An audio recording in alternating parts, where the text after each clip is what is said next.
Guys পুরো জল জমে গেছে, একদম ভরে গেছে। দাঁড়া, পুরো জল জমে গেছে আমাদের পুরো পাড়া এরিয়া চারিদিকে আসছে। আর আমি আর একটা কুকুর খুঁজতে যাচ্ছি, আমার একটা কুকুর পাচ্ছি না, ওর পায়ে ব্যথা। কি ব্রাউনি আছে? এই তো আমার ব্রাউনি, তুমি ব্রাউনিকে পেয়ে গেছি। তুমি এখানে বাচ্চা, তুমি এখানে। গাইজ আমি ব্রাউনিকে পেয়ে গেছি। আমি ওকে সেই কখন দিয়ে খুঁজছি, বৃষ্টির আগেও এসেছিলাম খুঁজতে, এখন ওই যে ওই বাড়িটায় ঢুকে বসে আছে। ফোন করবো বাবাকে ওষুধ আনার জন্য, ওষুধ বাড়িতে রেখেছে।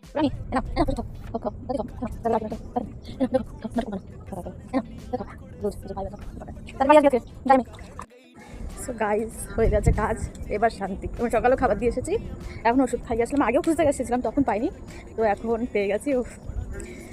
এবার শান্তি মতো ঘুমাবো আমি। আমার খুব টেনশনে কুকুরদেরকে নিয়ে, এরা ওষুধ ফষুধ না খেলে না মাথার তার কেটে যায় আমার। আর এখন আমি গঙ্গা সমুদ্র নদীর যা আছে এটা পার করে যাবো বাড়ি। ও পাশে রাস্তা ছিল, আমি এই পাশ দিয়েই যাবো, একটু পোংটামো করতেই হয়। তো গাইস কমেন্টে জানো কার বাড়িতে কী অবস্থা। আমি আরও ডুবে যাচ্ছি, এখানে আরও গভীর। আমি দেখো প্যান্টটা একটু উঁচু করে নিই, হাফ প্যান্টে পড়েছি, তারপরে ওরে বাবা এটা এর চেয়েও বেশি গভীর। ওই রাস্তাটা কিন্তু প্রচুর উঁচু, আর এটা প্রচুর নিচু, তারপরে দেখো রাস্তার সমান সমান জল। তুমি একটা আন্দাজে লাগাতেই পারছো তো অনেকটা গভীর জল।